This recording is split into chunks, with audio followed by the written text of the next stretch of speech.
제가 이제 지난 3주 동안 계속 이렇게 강조해서 말씀을 드리고 있는 게 그리스도 안에 그리스도 안에 있는 삶, 그렇죠?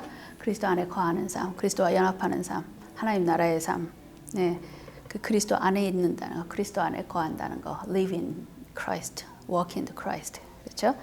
이렇게 우리가 성도들이 온전히 그리스도에게 거하게 되면은 그리스도 안에 거할 때 비로소 우리가 정말 진리 안에 있는 거룩한 삶을 누릴 수 있는 것이고, 또 우리가 지난주 말씀은 제가 악으로부터 보호받는 축복된 삶입니다. 복된 삶. 그리스도 안에 있어야 우리가 이 악한 세상으로부터 우리를 보호할 수 있고 지킬 수 있는 그런 복된 삶을 우리가 살 수 있습니다. 자, 우리 모든 인간들은, 우리 성도들도 마찬가지지만 모든 인간들은 지금 이 땅에 살아가면서 이 세상에 살고 있죠. 이 세상은 뭐예요? 공중권세 잡은 자들의 세상이라 그랬어요. 이 공중권세 잡은 이 자들이 공중권세 잡은 자들의 세상에서 우리가 의식주를 영위하면서 이 땅에서 살고 있습니다. 그렇지만 우리는 이 땅에서 의식주를 하고 있지만 또 우리 거듭난 성도들은 이 세상뿐만 아니라 또 다른 세상이 있잖아요. 우리가 지금 살고 있는 또 다른 세상, 하나님의 세상, 그리스도 안의 세상에서 우리는 동시에 살고 있어요. 그러니까 우리는 two different world에 두 다른 종류의 세상을 우리가 살고 있는 정말 새로운 피조물들입니다. 전에는 예수 그리스도 만나기 전에는 한 세상에서 우리가 충실하며 살면 됐어요. 그 세상 법만 따르고 이 세상 법도와 이 세상의 질서를 따르며 살면 됐지만, 우리가 그리스도를 만나서 거듭나서 그리스도 안에 살게 됨으로써는 이제는 우리가 또 그리스도의 법을 따라야 되고 하나님의 전통과 하나님의 가르침대로 살아야 되는, 우리는 두 가지를 동시에 살아야 되는, 두 세상을 동시에 다 살아야 되는 사람들입니다. 그래서 우리가 살아야 되는 그리스도 안에 있는 삶은 우리가 예수 그리스도를 주인으로 섬기는 삶이고 하나님의 왕 대신 하나님의 왕국이죠. 자, 이 마태복음에 보면은 바리새인들하고 이 헤롯 당원들이 예수님을 이제 공경에 빠뜨리기 위해서 이렇게 작전을 세워요. 그래서 예수님한테 애매한 질문을 합니다. 이 사람들이 와갖고 예수님한테 이제 가이사 시저죠. 그 당시 로마 황제 가이사한테 세금을 바치는 것이 옳습니까? 옳지 않습니까? 하고 물어봐요. 그러니까 예수님께서 동전을 가져와라 하세요. 동전을 가져와 보라 하고 그 동전을 보라고, 누구의 얼굴이 있냐? 그러니까 가이사의 얼굴이 있습니다 하니까 가이사의 것은 가이사에게 바치고 하나님 것은 하나님에게 바치라고 말씀을 하세요. 자, 이 말은 뭐냐면은 가이사의 지배하에 있으면서 가이사의 세상에 살면서 우리는 가이사의 법, 세상의 법도 따라야 되고 세상에 해야 될 의무와 책임도 해야 되는 것이고, 또 하나님의 세상에 있는 하나님의 법에 따라서 하나님께 드려야 될 것은 드려야 되고 하나님의 나라의 백성으로서 또 해야 될 책임과 의무를 하며 동시에 해야 된다는 말씀입니다. 자, 그런데 이제 우리가 문제가 되는 건 뭐냐면 이 세상과 하나님 나라를 동시에 살면서 이제 세상 법과 하나님의 법이 충돌할 때가 있죠. 그 세상 법과 하나님이 내 안에서 그냥 자그마하게 소소한 문제로 충돌할 때는 우리가 그때 넘기기가 그래도 수월해요. 그렇죠? 기도하면서 하나님께 지혜를 구하면서 우리가 또 세상 법에는 조금 손해를 보는 것 같고, 또 그렇지만은 그래도 하나님 법을 따라서 참아야 될 때 있고 또 용서해야 될 때 있고 그럴 때가 있지만은, 정말 인생의 운명을 결정하는 중요한 문제라든가 또 비즈니스 하시는 분 같은 경우에는 정말 이 사업에 정말 가장 중대한 결정을 해야 되는 이 시점에 정말 세상 법과 하나님의 법이 충돌할 때, 그럴 때 어떻게 선택을 하고 결정을 하는가는 정말 상당한 믿음이 필요합니다.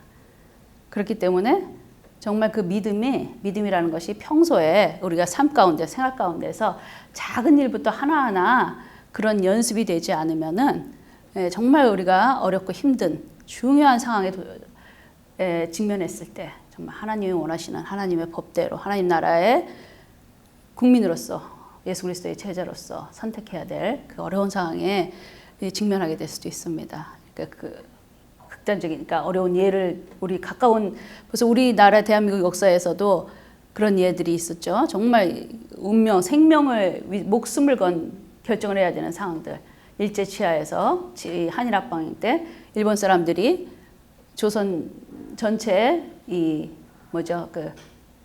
신사참배를 강요했잖아요. 신사참배를 하라고 했을 때 그 신사참배를 해야 되는 상황에 왔을 때 그때 조선 땅은 일본 치하에 있었기 때문에 그 세상법으로 말하면 신사참배를 당연히 따라서 해야 돼요. 그렇죠? 신사참배 하는 게 마땅한데 이 하나님 나라의 백성들은 기독교인들한테는 그 신사참배는 하나님의 법을 어기는 행동이죠. 하나님의 계명을 어기는 행동이고 그런 심각한 상황에서 교회들이 선택해야 될 거, 성도들이 선택해야 되는 상황 그리고 또 2차 대전 때 그 히틀러가 그 나치들이 유대인들을 핍박하면서 유대인들을 컨센트레이트 캠프로 다 끌고 가서 죽이잖아요. 그럴 때 모든 그 독일 크리스찬들이 나치한테 히틀러한테 동의한 건 아니었죠. 그 중에서도 정말 하나님의 법을 따르는 사람들은 목숨을 걸고 유대인들을 구해주고 도와준 사람들이 있어요. 이럴 때도 마찬가지로 국가의 법을 따라 하면은 국가의 법을 따라서 함께 그 사람들을 보호해서는 안 되지만 이 하나님이 가르쳐 주시는 하나님의 법에 따라서 용감한 행동을 했던 이 많은 믿음의 사람들이 있습니다. 그러니까 정말 이러한 믿음이라는 것은 목숨을 거는 믿음이에요. 그렇죠? 이러한 믿음의 행동을 우리가 할 수 있게 되기 위해서는 가장 사소한 것부터 작은 일에서 정말 충성해 가면서 작은 일부터 우리가 계속 연습을 하고 그 믿음을 이렇게 파운데이션을 다 쌓아 나가지 않으면 정말 그런 일들이 몇백 년 전, 몇천 년 전에 중세시대 때 일어난 일들이 아니잖아요. 그렇죠? 불과 대한민국에서 한일합방이 몇 년 전에 70년 전? 그렇죠? 그 전에 겨우 100년도 안 될 때 일어났던 일들이에요. 그 나치 히틀러 그 상황도 그렇고 지금도 여전히 또 핍박받는 나라에서는 목숨을 건 믿음을 지키는 그런 그 복음의 사람들이 있잖아요. 그러니까는 그렇게 가끔 생각해 보면은 정말 우리가 작은 사소한 일도 때로는 이렇게 그냥 우리 스스로도 이렇게 대충 합리화시키면서 넘어갈 때가 있잖아요. 그런데 정말 우리가 이게 하나하나부터 준비가 안 되면 얼마나 정말 그런 힘든 상황에 왔을 때 우리가 과연 정말 하나님의 법에 따라서 행동할 수 있는 사람들이 될 수 있을까 한번 생각해 보면서 우리가 우리의 믿음을 정말 다시 한번 점검하면서 쌓아나가는 그런 우리 한 사람 한 사람 되길 바랍니다. 아멘.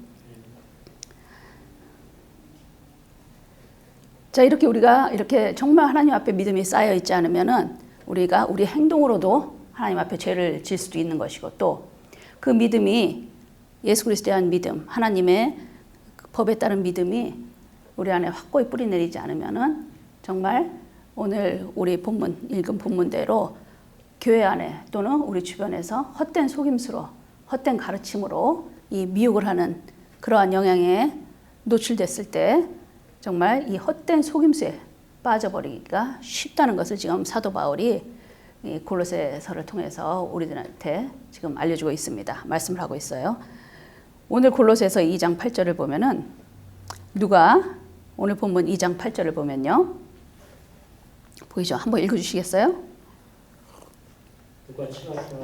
헛된 속임수로 너희를 사로잡을까 주의하라.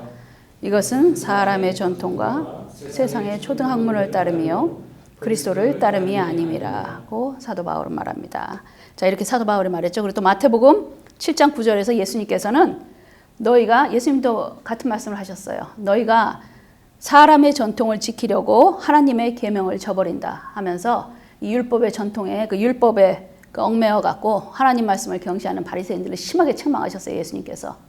예, 그 바리새인들은 어느 틈엔가 이제 전통에 얽매여 버렸잖아요. 율법에 사로잡혀 갖고 하나님의 말씀보다 율법의 전통이 더 그들한테 중요했던 거예요. 그래서 예수님하고 이 사도 바울이 동일하게 지적하고 있는 내용은 하나님의 가르침을 버리는 것, 하나님의 가르침을 버리고 인간의 전통, 인간의 풍속, 세상의 풍속과 전통을 따르는 것에 대해서 책망을 합니다. 그만큼 인간들은 하나님이 하나님의 법도 주고 하나님의 말씀도 주셨지만 이 죄성이 하나님 나라의 법보다는 세상의 풍속, 세상의 문화에 더 가깝죠. 하나님 나라의 법대로 경건과 거룩한 삶보다는 정말 세상의 법이 더 즐거워요. 더 재밌고. 점점 더, 근데 지금은 또 더 세상 법을 즐겁게 해주는 게 뭐냐면은 전에는 그런 좀 즐거운 거를 세상적인 걸 추구하기 위해서 집 밖에 나서 누굴 만난다던가 어느 장소를 간다든가 그렇죠? 그러한 즐거운 장소에 가서 참여하지만 지금은 모든 세상이 우리 손바닥 안에 다 있잖아요. 가만히 있어도 24시간 우리를 즐겁게 해주는 이 손바닥 안에 그 작은 이 스마트폰이 정말 여러 가지로 우리들의 그 하나님과 이렇게 가까이 가는 것을 방해하는 장애물이 굉장히 지금 심각하게 우리한테 침투해 있습니다. 이거는 애나 어른이나 지금 누구에게 마찬가지인 것 같아요.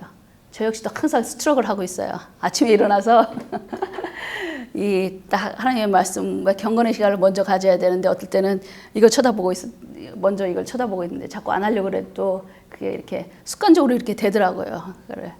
계속 저도 하나님 앞에 이 문제를 놓고 스스로를 디스플린하고 있습니다.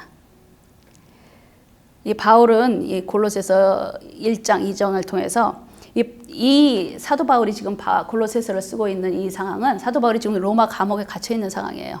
이 골로새서는 옥중서신 중에 하나입니다. 이 로마 감옥에 갇혀서 이 골로새 교회에 심각한 문제가 생겼다는 보고를 들었어요. 골로새 교회는 이 에바브로라는 사도가 세운 교회입니다. 근데 골로새 교회에 문제가 생겼다는 이야기를 듣고 이 골로새 교인들에게 안타까운 마음으로 이게 권면하는 내용이에요. 근데 그 골로새 교회가 이 에바브로에서 세워져서 잘 믿음으로 양육이 되다가 중간에 그 초대교회에 굉장히 그 당시에 초대교회를 심각하게 혼란에 빠뜨렸던 그 두 큰 이단이 있어요. 그 이단 하나는 이 영지주의라는 이단, 영지주의라는 것과 또 유대교의 율법주의자들입니다. 유대교 율법주의자는 다 우리가 알다시피 그 율법에 얽매인 사람들, 율법의 전통과 절기, 할례 받는 거 이 문제를 갖고 끊임없이 크리스찬들을 유대교에서 크리스찬으로 회심한 사람들의 교회에 들어와서 이 문제를 계속 이 문제 갖고 혼란에 빠뜨렸죠. 우리 크리스찬들은 예수 그리스도를 믿는 믿음과 은혜로만 구원받는다는 이 구원론을 흔드는 거예요. 이 율법주의자들이. 그리고 또 이 영지주의는 나시즘이라고 하는데 그 플라톤, 아리스토텔 이런 그 헬레니즘의 그 철학적인 그 바탕하에서 새롭게 세워진 새롭게 만들어진 이 철학인데 영지주의가 그래서 이 인간의 몸을 육체하고 영혼으로 분리해서 이 영혼만이 무조건 순결하고 영혼만 표하고 이 육체는 더럽기 때문에 그 듀얼리즘이라 이원론 영혼과 육체를 분리해서 육체로는 어떤 죄를 지어도 상관없다는 식으로 이런 이 철학 사상인과 이런 두 가지의 이단이 굉장히 초대교회를 뒤집어놨어요. 흔들어놨고 그래서 특별히 이제 골로새서의 교인들을 많이 미혹시켰던 것 같아요. 그래서 바울이 이제 이 골로새서 교인들한테 이 권면을 하고 있는 내용입니다. 그래서 골로새서는 1장부터 이 기독교의 기본 원리를 기본 그 교리를 바울이 정확하게 설명해주고 있는 거예요. 그래서 하나님의 비밀에 대해서 하나님의 비밀은 예수 그리스도다. 예수 그리스도가 하나님의 비밀이고 예수 그리스도가 누구냐 하면 예수 그리스도는 1장에 나오는데 예수 그리스도는 하나님의 형상, 보이지 않는 하나님의 형상이고 예수 그리스도는 정말 그 하나님의 형상이고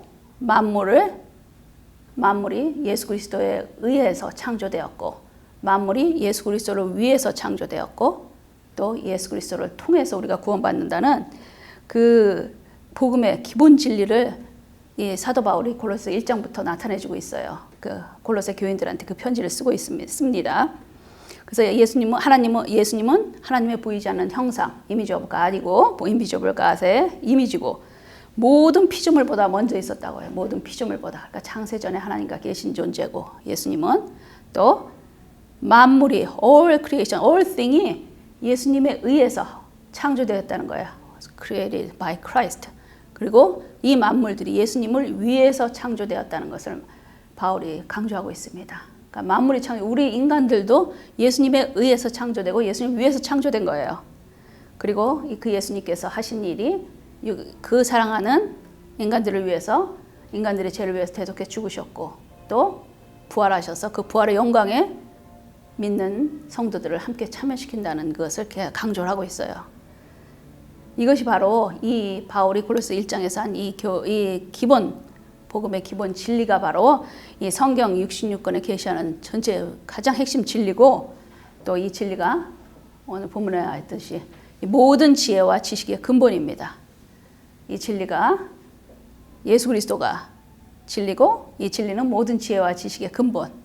근데 이 말씀이 믿어지셔야 돼요. 그렇죠? 이 말씀이 믿어지세요. 이 말씀이 우리 안에 믿어져야 우리가 정말 그리스도를 만난 거고 하나님의 비밀을 만난 거예요. 그렇죠? 그리스도 안에 있을 수 있는 거고. 아멘.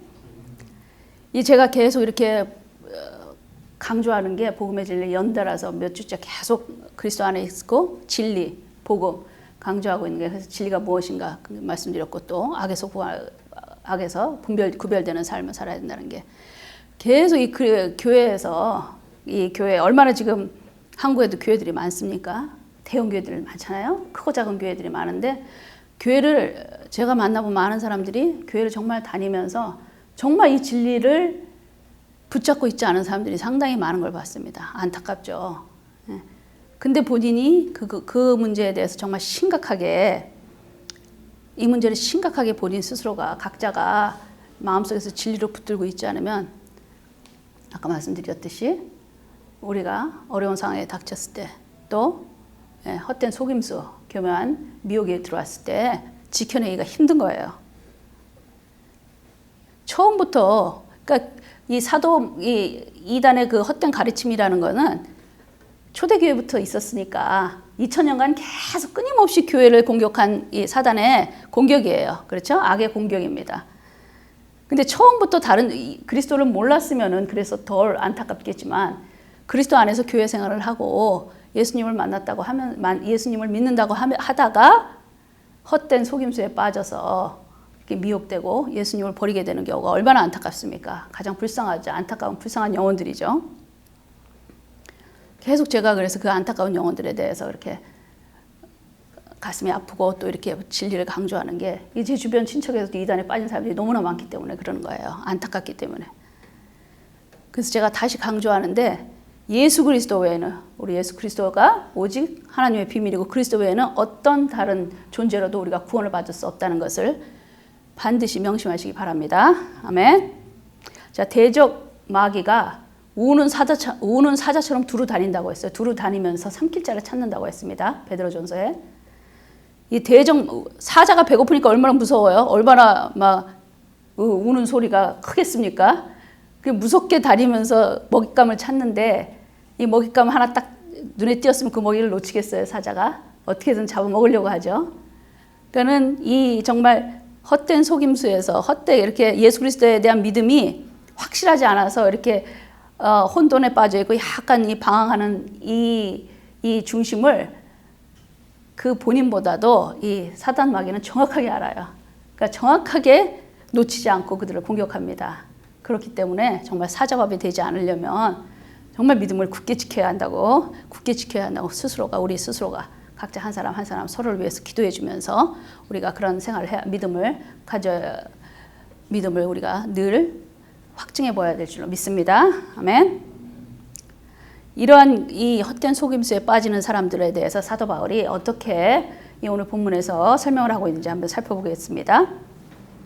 이 사도 바울에 의하면 이 그리스도 안에서 이 믿음의 뿌리가 확실하게 세워지지 못한 사람들이래요. 믿음의 뿌리가 그리스도 안에서 확실히 세워지지 못한 사람들이 그 예수 그리스도가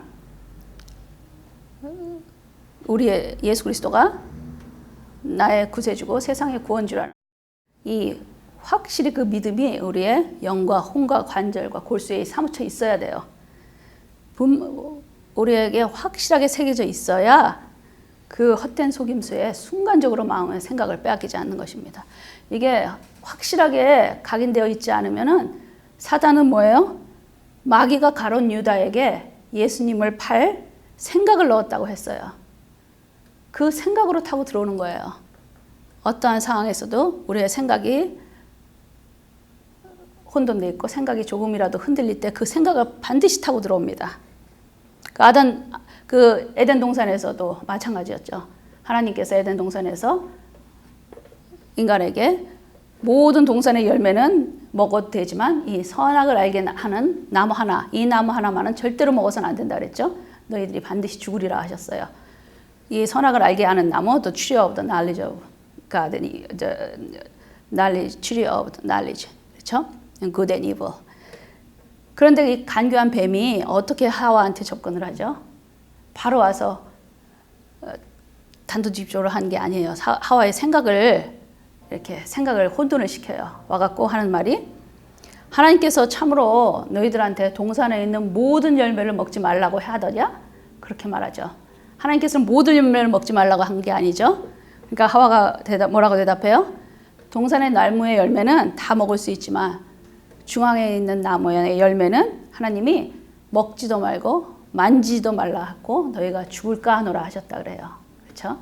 하나님께서는 뭐라고 하셨어요? 만지도 말라 그런 말 한 건 아니죠. 모든 열매를 먹지 말라고 한 게 아니라 다 먹어도 되지만 그 하나는 먹지 말고 먹으면 반드시 죽는다고 했어요. 근데 먹지도 말고 만지지도 말라고 했다고. 이게 하나님의 말씀이 변형되는 거예요. 하나님의 명령을 순간적으로 하와가 변형을 합니다. 왜? 사단이 하와의 생각을 흐트러뜨려서 혼돈을 시켜갖고. 그러니까 하와는 그 다음부터 모든 나무가 감사한 게 아니라 이 먹지 못하게 하는 한 나무에 집중을 하는 거예요. 계속. 그 먹을 수 없는 한 나무에 집중하다 보니까 거기서 탐욕이 생기고 하나님 말씀에 불순종을 하게 되는 거죠. 그렇게 우리의 생각이 중요합니다. 그렇게 우리의 생각과 마음을 지키는 것이 중요해요. 그래서 이 위대한 이 천재학자 파스칼이죠. 파스칼이 방세에서 유명한 문장이 있어요. 다 잘 아시는 말인데, 인간은 광대한 우주에 비하면 하나의 점에 지나지 않는 하나의 갈대와 같이 약한 존재다. 그러나 그것은 생각하는 갈대다. 즉 공간에 의해서 우주는 나를 감싸고 하나의 점으로서 나를 삼킨다. 그러나 사고에 의해서 나는 우주를 감싼다. 저는 어렸을 때 이 인간은 생각하는 갈대다. 이 문장밖에 몰랐어요. 어렸을 때, 그 중학교, 고등학교 때. 그래서 또 선생님이 또 그렇게 말하더라고요. 인간은 생각하는 갈대. 인간이 그렇게 나약하게 생각이 이랬다 저랬다 한다고. 아, 그래서 생각하는 갈대라 보다. 이렇게 얘기했나 보다.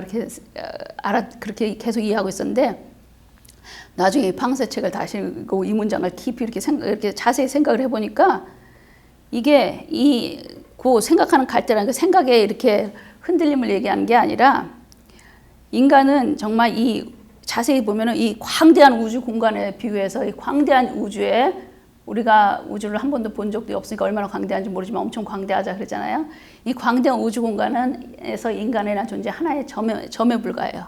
보이지도 않는 나약한 존재예요. 갈대처럼 나약한 존재지만 그 공간에서 우리 한 개개인은 보이지도 않아요. 점보다도 약하기 때문에. 그렇지만은 우리는 인간은 생각을 할 수 있는 존재. 사유를 할 수 있는 존재이기 때문에 이 인간의 이 사고의 힘이 우주의 공간보다 더 크고 이 우주 전체를 감쌀 수 있다는 말입니다. 우리의 생각으로, 사유로. 이 파스칼은 그 인간은 생각할 수 있기 때문에 위대한 존재라는 인간의 존엄성에 대해서 얘기하고 있어요. 그렇기 때문에 인간은 생각하기 때문에, 나는 생각하기 때문에 존재한다고 이야기했잖아요. 그렇죠? 생각을 하지 않으면 존재하지 않는 거예요. 생각 자체가 우리의 존재 여부를 결정합니다. 지금의 현대 과학 문명은 계속 발달해요. 앞으로도 어느 지점까지 하나님이 어디까지 허락하셔서 발달할지 모르겠지만, 이 현대 문명은 인간의 사고의 영역을 뛰어넘어서 이 물리적인 힘으로, 물리적인 세상에서까지도 우주를 정복하기 위해서 계속 연구를 거듭하죠. 이런 물질 문명에 지배하는 사회에서 이 인간한테 더 중요해지는 게 뭐예요? 사고죠. 더 중요해지는 게 사고의 영역입니다. 이 생각을 빼앗겨서, 우리의 생각을 빼앗겨서 하나님을 잃어버리지 않도록 우리가 늘 깨어 있어야 할 줄 믿습니다. 아멘. 또 사도 바울은 또 이 헛된 속임수에 빠지지 않기 위해서 너희가 배운 대로 믿음에 굳게 서서 감사함을 넘치게 하라고 합니다. 배운 대로 믿음 안에서 감사함을 넘치게 하래요. 항상 성경에서는 감사하라, 범사에 감사하란 말을 참 많이 써요. 그렇죠? 우리가 우선 감사해야 될 거는 뭐예요? 우리가 우선적으로 감사해야 될 거는 그리스도에 대한 감사죠. 예수 그리스도 구원에 대한 감사. 그렇죠? 우리가 그리스도 안에서 예수 그리스도께서 우리를 구원해 준 이 구원의 감사와 감격으로 가득 차 있으면은 그 외에 그리스도 외에 다른 것이 보이지가 않겠죠. 그렇죠? 그리스도를 부정하는 마음이 생기지 않을 것이고, 그리스도 외에 다른 메시아가 우리한테 존재한다고, 세상에 존재한다고 그런 헛된 가르침에 흔들리지 않을 거라고 믿습니다. 그렇죠? 그러니까 감사가 떠나면은 부족한 것이 보이기 시작하고 불평만이 생기고 그리스도가 작아지는 거예요. 우리 안에서 그리스도에 대한 감사가 충분하고 그리스도가 가득 차 있어야 다른 어떤 속임수에 우리가 눈을 돌리지 않고 마음을 뺏기지 않을 거라고 믿습니다. 이렇게 하나님 나라에서 믿음이 오늘 본문의 말씀대로 이 세상 나라에 있던 우리의 이 근본이 뿌리째 뽑혀서 이 하나님 나라에 와서 뿌리를 내려야 돼요. 뿌리를 내리고 이 뿌리가 믿음에 우리가 뿌리를 내렸으면 믿음의 그리스도의 장성한 분량까지 계속 우리 스스로가 기도하면서 세워나가야 합니다. 그래야 우리가 하나님 앞에서 마지막까지 끝까지 주님 배신하지 않고 우리를 악으로 유혹하려는 어떠한 속임수에도 우리 스스로를 지킬 수 있을 것이라고 믿습니다. 근데 아까 말씀드렸지만 우리는 세상에 살고 있기 때문에 이 세상의 학문도 배워야 되고 세상에서 공부도 참 잘해야 되고 그렇죠? 세상에서도 성실히 살아야 해요. 그렇기 때문에 이 철학, 역사, 철학, 역사, 문화 이런 것이 인문학이라고 하죠. 인문학도 배워야 되고 과학, 기술도 배워야 되고 예체능도 배워야 되고 모든 학문을 다 배워야 됩니다. 그렇지만 이 모든 학문은 말했듯이 이 모든 세상 학문들은 우리가 그리스도를 진리를 깨우치고 그리스도를 증거하기 위한 도구가 되고 수단으로 사용이 되는 것입니다. 이러한 모든 세상 학문들이 예수 그리스도의 진리보다 더 위에 있어서는 안 된다고 지금 사도 바울은 계속 권면하고 있는 것입니다. 이 진리에 대해서 많은 학자들이 진리에 대해서 찾기 위해서 노력했지만 자신의 이성이라는 그 한계를 뛰어넘지 못했어요. 자신의 이성의 한계를 뛰어넘지 못했기 때문에 그 키에르케고르가 아주 유명한 말을 했습니다. 믿음의 사람이에요. 키에르케고르는 이성을 십자가에 못 박으라 그랬어요. 키에르케고르처럼 얼마나 이성이 뛰어난 사람이 거의 천재급이잖아요. 이성을 십자가에 못 박으라. 우리는 우리의 정욕과 탐심만을 십자가에 못 박는 게 아니라 우리의 이성과 논리도 십자가에 못 박아야 돼요. 그렇지 않으면 이성과 논리가 이 충만한 이 21세기 이 과학 문명 세계에서 이 세상에서 우리가 하나님을 지키기가 너무나도 어려워집니다.